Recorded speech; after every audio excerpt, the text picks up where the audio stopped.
On the air everywhere, this is New England Broadcasting.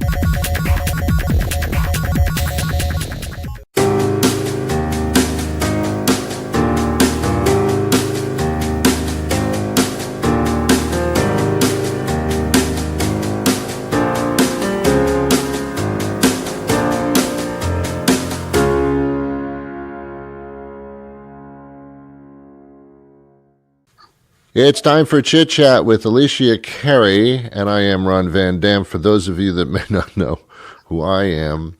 Elesia is in New York at, I believe, a New York coffee shop. Is that correct? Yes, sir.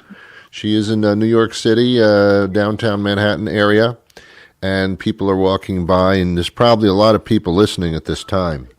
All right. They know me. They now know me. It's okay. I'm now I know you are. They're looking. So, this is a part of New Year's discussion, I suppose, but everything's a new idea. I was thinking, and I know you were, that we do the same things every day. We get into these routines where we do the same thing when we get up in the morning, and we find comfort in these routines. They're automatic, and at the same time, we complain about being in ruts. So Correct. I thought it'd be kind of interesting. Maybe some of us don't even really think about what we're doing because we do it so automatically.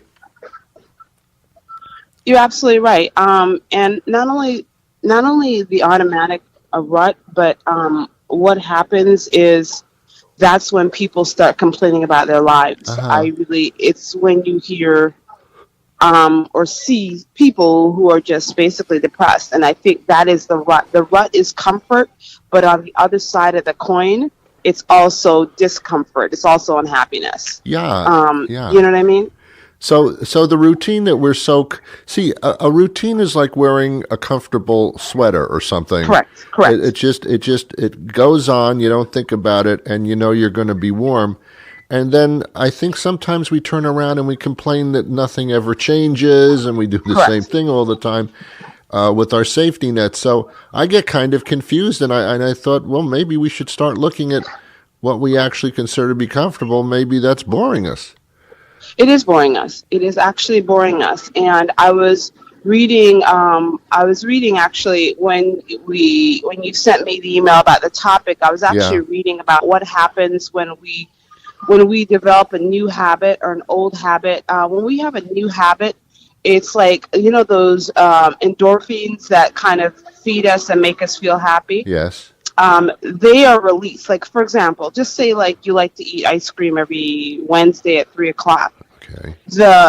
That happiness, there's endorphins that are released that makes us actually feel good. And that's why the rut continues. You know what I mean? Yes. When we make a habit, I was once told that it takes 21 days to create something new. Okay. So there's a discomfort in finding the newness. But I have a thought about how we find that newness, and I'm going to suggest that every day we change it up. Even, for example, what we order. Let's just say you go, and it doesn't have to be dramatic, okay? It doesn't have to be dramatic. Let's just say, for example, you go into a coffee shop like I do, and you order, pomegranate tea, whatever I order. Yeah. Change it up. Order mint tea, or get a shake. It doesn't have to be dramatic to sort of shake up.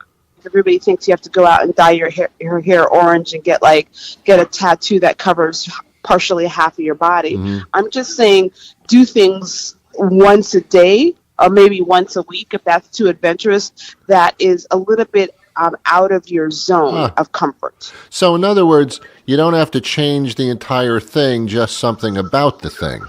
Yes, correct. So in other words, you don't have to deprive yourself from going to the coffee shop every morning when that's something that you look forward to.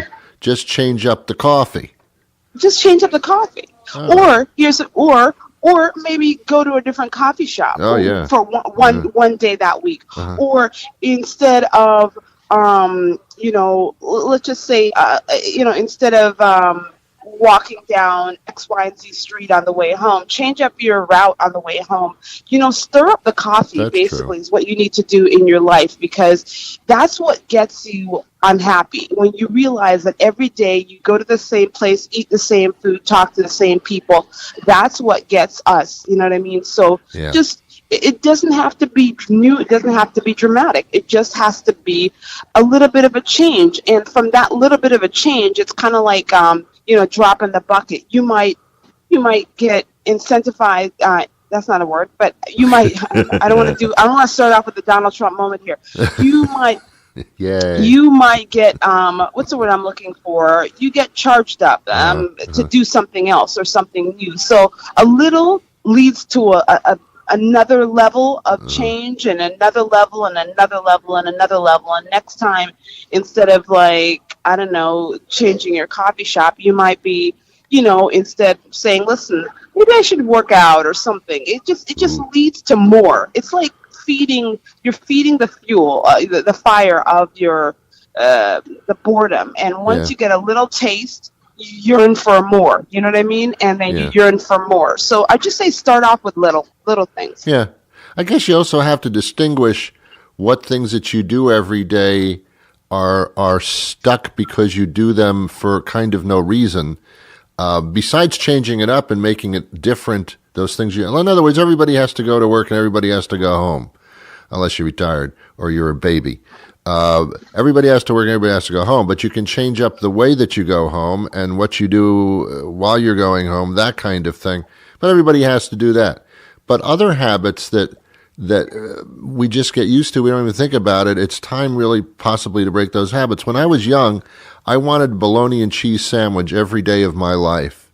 I wanted that to be my school lunch, and I loved bologna and cheese. I'm kind of amazed that I'm still alive, because that stuff will kill you eventually. But I did, and then I stopped eating bologna and cheese. And recently, I went to the store and I saw some bologna, and I thought, oh my God, that's the devil's food. And I ate the bologna. I got sick, threw up, and that was the end of that. But there's really no point to this story other than, what is the point, Aesop, of this film? Go to a different deli. It's pretty Go to a much different deli. Pretty much what I'm saying. Go to a different deli. I think. But it's so funny too. Like, for example, I saw something about, I would like to read more this year. But I think people get overambitious with their changes, and I'm thinking about if I can maybe get one book, read a couple of pages a day. You know what I mean? Nothing crazy, but that also stirs up the mind and the imagination. And on top of that, you know what? Can I say something? I think people sometimes are stuck in a rut because they become complacent. Like, what are your desires? Like, until you're put in the ground, I really feel that there's so many things that we all want to do, whether it is traveling, whether it is learning a new language, whether it is meeting new people. I think we just get complacent and we just stop. We just stop wanting or expecting more. Yeah. Well, also, you're right. But sometimes habits and ruts are performed out of, I wouldn't say boredom, but out of too much comfort, where it's easy. It's all there. It's all expected. And it's not hard to do. It's difficult sometimes to break away, to go a different route, to get out of a rut. It's very difficult. So it's a matter of, I won't say laziness or not having motivation, but it's like too much comfort almost. It's like being too comfortable. But that needs. I'm not saying laziness, but it breeds. Let me put it this way: I'm a weird apple, meaning for me, I'm never comfortable with where I am and what I have. But I have a sister. I can't name her name, but her name is Max. Anyways, I'm glad you didn't name it. She is very comfortable. And I look at her, and she looks at me. I'm sure she looks at me thinking, "What are you doing? Just settle already." And I'm thinking, why are you settling so soon? So it's sometimes for me, I need more. I'm definitely a shark. I have to keep swimming to live. But then there's so many people that once they get the box of marriage, children, or whatever, the adventures or whatever are no longer full focus. They're no longer at the front of the line. So, well, yes, but that's also because when you have children and you get married and all that stuff, the routines are kind of expected, because you have to follow schedules at that point, where otherwise you may not have really wanted to ever have done that. But now it's schedule time. Okay, I get that, but within the schedule, there's also not every moment. You know what I mean? Within that schedule of dropping the children off, making the dinner, there is me time. There's you time, me time, whatever you want to do, or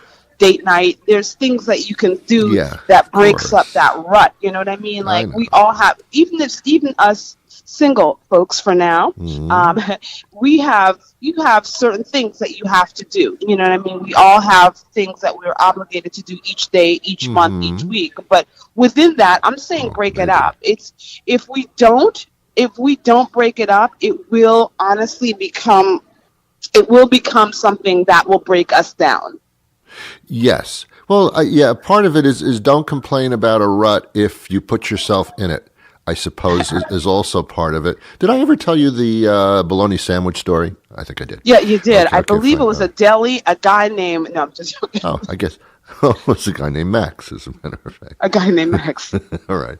Well, a girl named Max. In this case, in that case. Well, I think that's part of her name. It's probably a nickname, right? Well, I call her Mad Max, but her full name is Maxine. And if you ever met her, you would realize that one drink of a certain drink, certain I see. spirit will turn her into Mad Max. I understand. So we're not talking about going to a coffee shop here. No, not gotcha. All right. So I guess, like most of the other things we talk about, you're kind of in the driver's seat of your own life. And if you start complaining about a rut, check it out. It may be just what you consider to be your daily routine, which could be actually redefined as your rut, in which case you can do something about it. And also, I'm just going to throw that out because it just popped into my head. A rut sometimes can lead to where you can't get out of it yourself. And I'm going to say, in this era that we live in now, with mental illness really at the, something that is no longer put in the closet. If you find yourself in a rut that you can't seem to get out of in any way, shape, or form, talk to somebody about it. Talk to a friend about it, or talk to a professional about it, because it might not just be that you need to change up your coffee. It might just mean you got some. It's possible. It's possible there could be some bigger, deeper meaning. So I'm not gonna put a Band-Aid on somebody's heart attack. So I'm gonna say that there's various degrees of ruts and various degrees of what have you. And if it requires more, or if you just need to bounce a thought over to somebody, I would say ask somebody who you respect and trust, and ask their thoughts, because they might be able to shine the light on something that requires more attention. Right. I mean, you're talking about possible depression. So that's always actually, I'd like to talk about that on a future program, because it seems that everybody can be diagnosed with something. And I think we're a whole society walking around thinking there's something wrong with us because we've been told we have things. I go to my doctor and they say, you have pre-diabetes. I said, well, do I have diabetes? No, but you could get it someday. It was like, well, how can you diagnose me for something that I don't have or may get? It's starting to get a little crazy. So I think we should talk about that sometime. Okay, I like that. I actually like that. I do. Also, a dependency on bologna, which is definitely... Well, I was just going to ask, how's your sweet tooth? How's the sweet tooth? I knew somebody who had pre-diabetes. I think she had a major sweet tooth. She had a Snickers a day habit. Oh, yeah. I think everybody when they're younger does that for energy, which it really isn't energy, but you think it is when you're younger. I don't have a sweet tooth. I never eat sweets. As a matter of fact, they repel me. Oh. Yeah, they tend to repel me. But some people genetically have this disposition, so that's possible too. Well, thank you for the education on that. I did not know. Oh, that's why I do my tours. Okay.